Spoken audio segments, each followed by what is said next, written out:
You will receive 3 equipment checks before each jump. The first equipment check is given before you put the rig on, the second check is done before you board the plane, and the third check occurs just a few minutes before exiting the airplane. Although it is your instructor that will be performing these checks, it is your responsibility to make sure that you have received all 3 equipment checks. Ask for your equipment check if you think that you have not received it.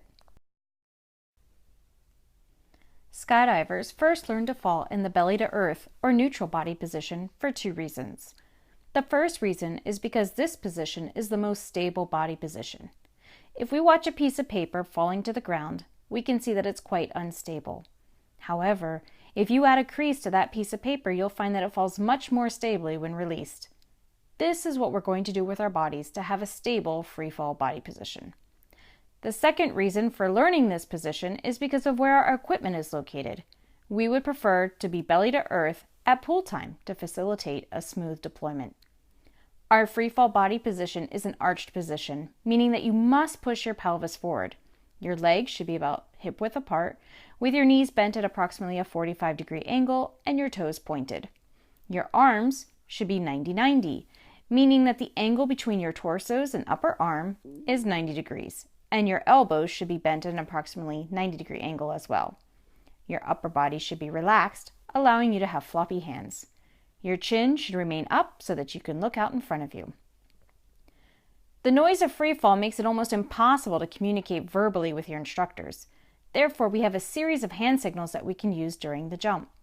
The most common hand signal that you would see on your first jump is the arch signal. This signal means that you should smoothly extend your legs until you receive a thumbs up or a different hand signal. This signal means that you should relax. Take a deep breath in and shake your hands in response. This signal means that you should check your arm position. They should be 90-90. If you draw imaginary lines extending down the thumb and from the pinky finger, you'll see that they form a 90-degree angle. This hand signal means that you should do some toe taps. Either your legs are wider than hip width apart or your legs are extended unevenly. The next 2 signals will make more sense at the end of the class when we discuss what your task will be on the first jump. The first is the circle of awareness signal, and the other is the signal for practice touches.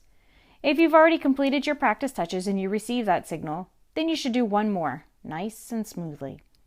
If we tap you on your chin, you should bring your chin up.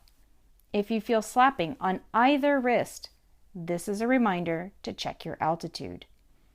If you feel us shaking you on exit, then you need to push your hips further forward and keep your chin up. Finally, if you see one finger pointed in any direction, you need to pull.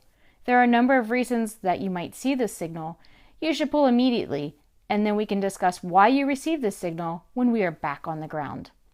We're now going to practice getting into the free fall body position, first while we're standing up, and then while laying down. Remember that our free fall body position is an arched position, meaning that you have to push your pelvis forwards.